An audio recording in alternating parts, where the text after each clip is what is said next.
books like Biharul Anwar, 110 volumes, if you go by the Tehran edition.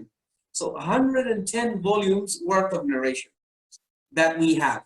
And these narrations, they make all kinds of claims. Biharul Anwar by Al-Allam al-Majlisi is a 110 volume encyclopedia of hadith. And he has taken a hadith from anywhere and everywhere, and every book that he came across, he just took and he compiled it in this Biharul Anwar. And it's a very respected collection. So you'll find a lot of people who have it in their library. Many of the Zakirin who sit on your mimbers, they will just pick up Biharul Anwar, bring out a narration, and present it to you as fact. And when you confront them, you say, where did you get this narration from? They say, it's there in Bihar, it's there in Bihar. Yeah, but did you check the chain? And have you read Mashra'atul Bihar, for example?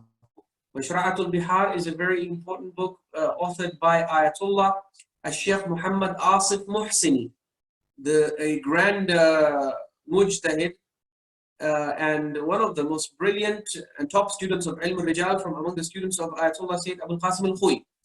What he did was he took this 110 volume encyclopedia of hadith, Bihar al-Anwar, and some of the mu'mineen, I think it was in London, in the UK, they had requested him that, you know, this is a very popular collection. Can you, this book has got all kinds of narrations in it, okay? So can you write for us a book in which, you know, you study the chains and filter out all the fabricated narrations and just give us the Sahih narrations? Can you present us an analysis of this book? So he wrote this book entitled Mashra'atu Bihar al-Anwar. And guess what? 110 volumes worth of ahadith. He presents you the analysis in 2 volumes, which is Mashra'atu Bihar al-Anwar. Some people like to call it Sahih al-Anwar, the authentic narrations from Bihar al-Anwar. Haydar Hubbullah then went ahead. This Ayatollah Sheikh Haydar Hubbullah is also a top scholar. He is an Usuli Mujtahid. He's a scholar of Ilm al-Rijal who has taught in the Hawza of Qum. And he's one of the brightest and most brilliant students of Ayatollah Sayyid Mahmud al-Hashimi al-Shahrudi, the student of Ayatollah Sayyid Shaheed Muhammad Baqir al-Sadr. So Ayatollah Sheikh Haydar Hubbullah then published a book entitled Al-Mu'tabar min Bihar al-Anwar, the authentic narrations from Bihar al-Anwar. And guess how many volumes from the 110 volumes of Bihar al-Anwar, when he decides to collect the Sahih narrations according to the manhaj of and according to the research of Ayatollah Sheikh Muhammad Asif Muhsini, the top scholar of Ilm al-Rijal from the students of Sayyid al-Khuy and a classmate of Sayyid al-Sistani. How many volumes does he collect the Sahih and reliable narrations in? 3 volumes. Al-Mu'tabar min Bihar al-Anwar is in 3 volumes, and Mashra'atu Bihar al-Anwar, the original book that Ayatollah Asif Muhsini wrote, is in 2 volumes, in which he has presented an analysis. So basically what you're talking, and once you read this this analysis and this book in detail, you realize that over 85% of the narrations of Bihar al-Anwar, those 110 volumes that you can fill an entire library with, majority of those narrations are they are unreliable, and they have been dismissed. They have been kicked out of the authentic collection by Ayatollah Sheikh Haydar Hubbullah. The unfortunate thing is that these 2 books, Mashra'atu Bihar al-Anwar and Al-Mu'tabar min Bihar al-Anwar, are not popular. So you will find many a person who sits on the mimbar is not even aware of the names of these books.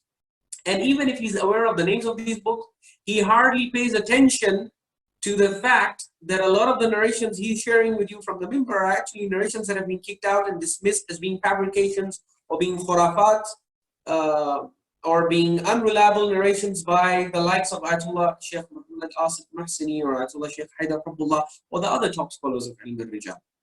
So this is a huge problem in our communities. A lot of the stuff that's been presented to you from the mimbar is the kind of stuff that if you went to the top scholars with it, they would tell you about this is khurafat. Who told you that you should be?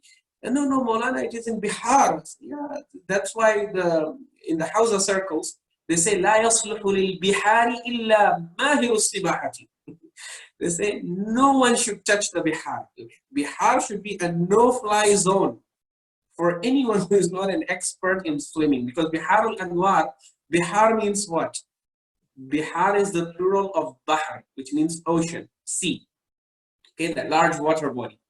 So, if you're not an expert in ilm al-rijal, you've not studied the Quran thoroughly, you have no business going into this ocean because you will drown. Of a certainty, you will drown. If you go into this ocean, you will drown in the ocean because there are too many khurafat in this book. And inshallah, if we have the time, we will prove it to you. We can bring to you. I plan to write a whole, inshallah. So we have the Sahih collection. Now, what remains to be done is to highlight some of the khurafat that's in this book, because a lot of people, they respect this book, they revere this book like anything, and that includes scholars. These are not lay people I'm talking about. When you confront them and you say, Baba, where did you get this hadith from? Because you know it's a fabrication, you know Ayatollah Khoury has dismissed it, you know Ayatollah Sistani has discredited it, you know Ayatollah Shaykh Haidar Rahimahullah has not included it in the Sahih collection. Ayatollah Shaykh Asif al-Muhsini has not only dismissed it, he has labeled it khurafat. He has said this is poisonous stuff. Anyone who believes in this, promotes this, it will lead you into kufr, will lead you into shirk, will lead you into making claims that will make the school of Ahlul Bayt the laughing stock of the world.